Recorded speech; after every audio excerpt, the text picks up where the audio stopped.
Bonjour Monsieur de Villepin, c'est Bonjour. un honneur de vous avoir aujourd'hui. Après les événements du 7 octobre 2023, la situation en Palestine semble plus que complexe. Comment analysez-vous l'absence de perspectives géopolitiques claires et le risque que le conflit s'étende dans la région? C'est un vrai risque, même si, l'accord de cessez-le-feu qui a été signé a constitué une étape. De la même façon, la résolution qui a été votée, contre toute attente au Conseil de sécurité il y a quelques jours, a marqué également une étape. Mais on le voit bien, sur le terrain, les choses ne sont pas, stabilisées et malheureusement, il y a encore trop de morts, trop de massacres. Donc, nous devons aller plus loin. C'est l'objectif qui est posé par cette résolution, même si, le cadre de cette résolution ne permet pas d'entrevoir encore clairement ce que pourrait être un avenir pour, la Palestine. Hem, il y a aujourd'hui un certain nombre d'exigences. La première, c'est un véritable cessez-le-feu, un véritable arrêt des combats qui permettent, à la population, de Gaza, de retrouver souffle, de retrouver grâce à une aide alimentaire, adaptée, de retrouver une vie à peu près normale, sachant que Gaza est aujourd'hui divisé par la nouvelle ligne jaune qu'ont fixée, les autorités israéliennes et qui, coupe le territoire en 2, 53 pour la partie nord et le reste, pour la partie sud où, la population de Gaza vit dans des conditions effroyables, de difficultés, d'accès à la nourriture, d'accès à l'eau et de vie quotidienne. Quand on sait que tout est détruit, il n'y a pas aujourd'hui d'infrastructure de vie, qui soit satisfaisante. Donc la responsabilité de la communauté internationale est immense. La résolution et le plan, de Donald Trump, même s'il a pris en compte un certain nombre, de remarques et de propositions qu'avaient fait les Européens, et en particulier le plan franco-saoudien, heu a permis, d'introduire un peu plus de réalisme dans cette approche. Il reste encore très largement insuffisant. Un conseil de paix, une force de stabilisation qui est censée, remettre les choses en ordre. Tout cela bute aujourd'hui sur une difficulté, qui est la démilitarisation du Hamas, qui reste dominant, dans la partie sud du territoire, et qui, refuse cette démilitarisation, proposant aujourd'hui, simplement de geler en quelque sorte, ces armements sous le contrôle, d'une force ou d'une autorité palestinienne. Donc il y a encore, on le voit bien, beaucoup d'étapes à franchir. Mais, à la fois la responsabilité de la région, la responsabilité, des grandes puissances, la responsabilité des pays européens et de toute la communauté internationale, c'est d'être capable de sortir de cette situation de blocage, parce qu'on voit bien que cette situation participe d'une insécurité qui va bien au-delà de la situation de Gaza. La situation de la Cisjordanie continue d'être tragique avec, toujours, de très nombreuses, violences qui ont lieu, sur ce territoire. La situation du Liban n'est pas stabilisée, puisque, il y a encore, des attaques qui ont lieu par l'armée, israélienne. De la même façon, la situation en Syrie, même si le nouveau régime, de monsieur El-Shara a réussi à franchir une étape, il y a encore une grande difficulté à faire vivre ensemble ces communautés très disparates. Et je ne parle pas de la situation, de l'Irak, la situation de l'Iran. Donc c'est un défi majeur pour l'ensemble du Moyen-Orient et pour la communauté internationale de ne pas perdre le fil de la négociation. Une des tentations, dans le nouvel ordre international, c'est de passer d'une crise à l'autre. On croit qu'on a réglé le problème parce qu'on a voté une résolution, on croit qu'on a réglé le problème parce que, la situation s'est un peu améliorée et on laisse les choses en l'état jusqu'au moment où la crise s'ouvre à nouveau. Donc là, il y a un devoir de la communauté internationale, un devoir vis-à-vis, de la population de Gaza et de la population palestinienne d'une manière générale, de pouvoir véritablement, apporter une réponse et une réponse dans la durée. Une réponse qui ne soit pas un simple pansement sur la plaie, qui évidemment ne règle rien. Ainsi, avec l'émergence de nouveaux blocs et de nouvelles puissances, quelles conséquences voyez-vous pour les économies émergentes comme celle d'Afrique du Nord ou du Moyen-Orient? Alors la concurrence, entre les blocs donne, un avantage très net dans la nouvelle mondialisation fragmentée que nous connaissons, aux blocs qui s'organisent le mieux. Pourquoi? une région qui se prend en main, qui se développe, qui est capable de réorganiser les filières de production à l'échelle régionale, dans une proximité plus grande. Elle bénéficie d'un avantage comparatif dans la mondialisation important. C'est ce qu'ont fait les Chinois avec l'ensemble des pays voisins, avec des pays comme le Vietnam, comme la Malaisie, comme l'Indonésie, comme les Philippines.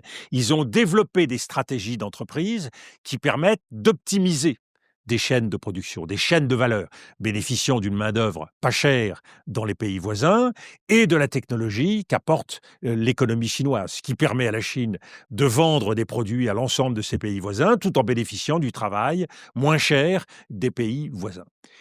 Ce système-là, il donc donne un avantage comparatif très important aux régions qui se structurent. Et c'est pour cela que je plaide, en ce qui me concerne, pour que d'abord le Maghreb puisse avancer vers davantage d'unité économique, commerciale, culturelle, politique, et que le Maghreb, dans le cadre d'un grand voisinage, Europe, Maghreb, Moyen-Orient, Afrique, puisse mettre en valeur l'ensemble des capacités et des ressources qui sont les nôtres.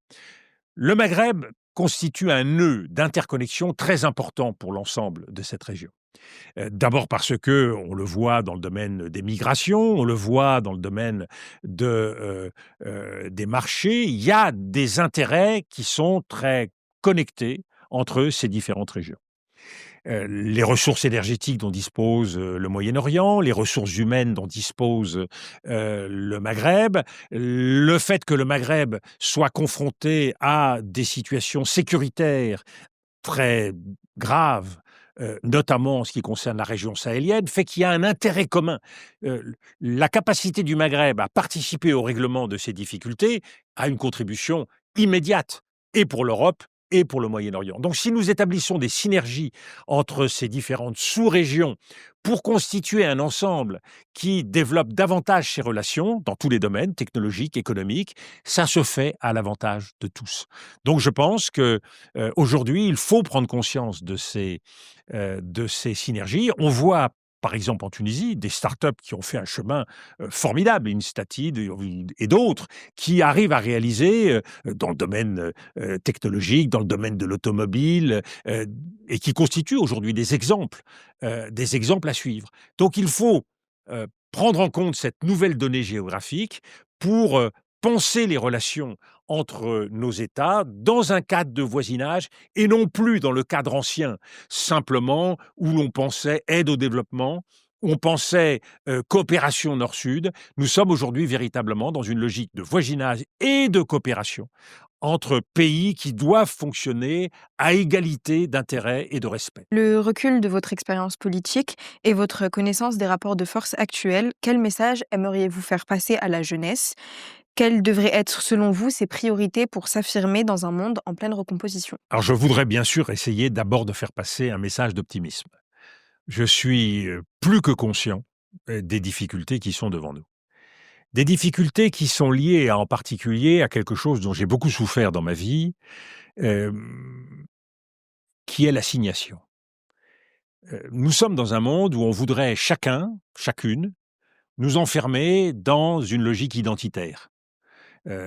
Pour ce qui concerne les femmes assignées à des tâches, pour ce qui concerne l'ensemble d'entre nous assignés à une couleur de peau, à une religion et à une culture, à un destin.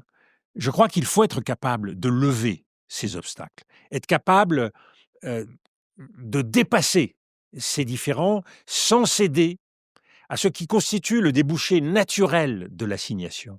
Le débouché naturel de l'assignation, c'est le ressentiment, c'est la revanche, c'est le combat contre l'autre. Je crois que si on est capable de passer d'une logique de ressentiment à une logique d'assentiment, rechercher au-delà de ce qui nous sépare, ce qui nous rassemble avec l'autre, pour avec l'esprit de ruse. Vous savez qu'il y a deux esprits dans la Méditerranée dont il faut toujours se souvenir. Quand on lit l'Iliade et l'Odyssée, vous allez passer votre bac de français bientôt, c'est pour moi un livre de référence. Je le relis presque tous les ans. Pourquoi ? Dans l'Iliade et l'Odyssée, il y a deux grandes figures. Il y a la figure d'Ulysse, c'est la figure de la force. C'est la capacité, par la colère, à régler ses comptes avec l'ennemi, et y compris parfois avec des ennemis qui vous veulent du mal. Et puis, vous avez une autre figure, qui est la figure d'Ulysse. Pardon, la première figure, c'est Achille, la deuxième figure, c'est Ulysse. La figure d'Ulysse, c'est la figure de la ruse, c'est la fidélité à soi-même, c'est la capacité à trouver en soi le moyen de contourner les obstacles. Eh bien, je pense que ce que je voudrais souhaiter pour tous les jeunes de Tunisie, d'Algérie, du Maroc, c'est la même chose, l'esprit de ruse. Déjouer les obstacles, ne pas choisir de tomber dans les pièges qui nous sont tendus, les pièges qui vont alimenter la rancœur, qui vont alimenter le ressentiment. Au contraire, chercher à trouver la petite fenêtre, le petit passage qui va nous permettre de déjouer l'adversaire. Quand Ulysse fait face au Cyclope, eh bien, il se moque du Cyclope. Par la ruse, il va déjouer la rage et la fureur du Cyclope. Et il fera pareil avec toutes les tentations qui, sur son parcours, lui seront proposées. Donc, je crois que cet esprit de ruse, cette capacité aussi à faire face quand il faut faire face, elle est essentielle. Nous devons être fidèles à cet objectif qui est de construire des ponts, construire des passerelles. C'est vrai dans nos vies personnelles, c'est vrai dans nos vies familiales. On a toujours une bonne raison de se brouiller avec notre voisin, avec un cousin, avec une tante. Les raisons de rivalité, les raisons de colère sont nombreuses. Mais il faut toujours privilégier la recherche de solutions, la recherche de partage, la recherche de ce qui constitue la clé aujourd'hui pour la jeunesse du Maghreb comme pour la jeunesse européenne. C'est l'humanité. Ce qui est en danger dans un monde technologique, ce qui est un danger dans un monde dominé par de nouveaux empires, les États-Unis, la Russie, la Chine, c'est notre humanité. Nous ne devons pas être une simple donnée d'algorithme, une simple data qui sera utilisée par les grandes plateformes de la façon qui les arrangera. Nous devons rester des cœurs humains, nous devons rester des gens sensibles, nous devons rester des gens soucieux de culture pour que notre regard à l'autre, notre attitude vers l'autre, vers d'autres peuples, vers d'autres régions, soit toujours ouverte, faite de curiosité, faite de respect et faite d'estime. Je crois que c'est sans doute le meilleur bagage, celui qui nous permettra d'aller le plus loin en restant fidèles à ce que nous sommes. Merci Monsieur Dominique. Alors, le petit conseil de Monsieur Dominique, c'est de rester, toujours garder le côté humain, ne jamais négliger ça, et de faire face à tous les obstacles qui pourront nous rencontrer un jour, de la vie professionnelle, humaine, peu importe, il faut toujours rester. Étirer les leçons de l'expérience. Vous voyez, chaque jour est différent. Et tous les soirs, il faut être capable de faire le bilan de sa journée. C'est pour ça que partout où je vais, j'ai un petit carnet et ce carnet ne me quitte jamais. Et j'en ai comme ça, je dirais presque des centaines. Et je les remplis et je relis tous les jours ce que j'ai écrit pour en tirer quelques leçons et faire en sorte que la journée de demain soit meilleure, soit plus utile, soit mieux approcher. Donc, apprendre de ses erreurs, c'est une leçon de vie. Merci. Merci.